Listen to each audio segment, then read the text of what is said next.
Hola, somos PUN Analítica.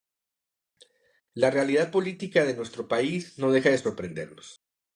Por un lado, Ismael El Mayo Zambada, uno de los líderes históricos del cartel de Sinaloa, una de las principales organizaciones del narcotráfico a nivel mundial, exige al gobierno de México que haga todo lo posible por devolverlo a su país. Esto ante la denominación de terrorista que hace el gobierno de Estados Unidos y que esa situación, esa denominación, lo pone en riesgo de ser condenado con la pena de muerte. Por otro lado, igual o más sorprende la reacción del gobierno federal, de la presidenta Claudia Sheinbaum, de Ricardo Monreal y de otros actores políticos de la Cuarta Transformación, quienes escudándose en el respeto, en la defensa a la soberanía, al debido proceso y a la manera como fue sustraído del país, dejan entrever que la solicitud que hace el Mayo Zambada está siendo analizada con seriedad por el gobierno de México, algo que para muchos resulta inadmisible. La presidenta de México, Claudia Sheinbaum, tiene que tener mucho cuidado con las reacciones discursivas, con la retórica, con lo que informa a la ciudadanía sobre este asunto.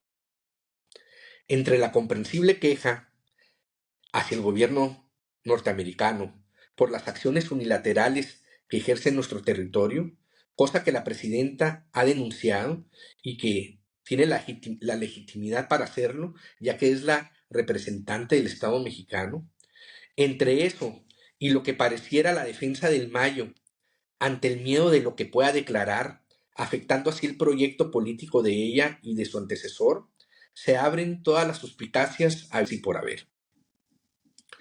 Lo primero es que el Mayo Zambada es una fuente de información de gran impacto. Por su longevidad como jefe mafioso, la información que posee no solo se refiere a los últimos años. Su conocimiento equivale a la enciclopedia de la actividad criminal en el país y sus vínculos con el poder político desde los años 70, desde sus inicios en el mundo del narcotráfico y conforme fue escalando en la organización que paulatinamente hoy tiene un gran impacto en toda la geografía nacional. Esto debe de poner muy nerviosos no solo al oficialismo, sino a toda la clase política del país. Para un gobierno como el de Donald Trump, quien ya declaró que el gobierno de México mantiene tratos intolerables con el crimen organizado y quien en su forma de conducirse rompe con los moldes de la diplomacia y las formas políticas, la Carta del Mayo y las fotos de su abogado con prominentes personajes de la clase política mexicana, de alguna manera convalidan lo dicho por el gobierno de Estados Unidos sobre la relación que éste mantiene con los criminales. Y eso como sociedad nos tiene que llevar a la reflexión. No solo es la estabilidad, la credibilidad política del régimen la que está en juego, sino la de todo el sistema político mexicano. Y por eso entendemos al empresariado, a las organizaciones civiles, obviamente a las burocracias de todos los niveles de gobierno, en sí al conjunto de la sociedad mexicana. Y esta estabilidad depende de un líder criminal y la información que éste pudiera compartir con nuestro principal socio comercial. Ese es el tamaño de la vulnerabilidad en la que se encuentra nuestra economía, nuestras relaciones políticas, etc.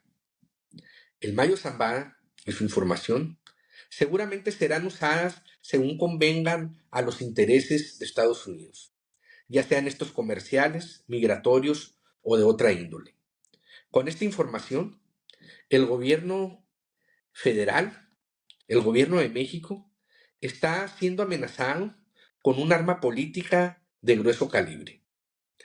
Amigos, por el momento es todo y seguramente nos volveremos a ver.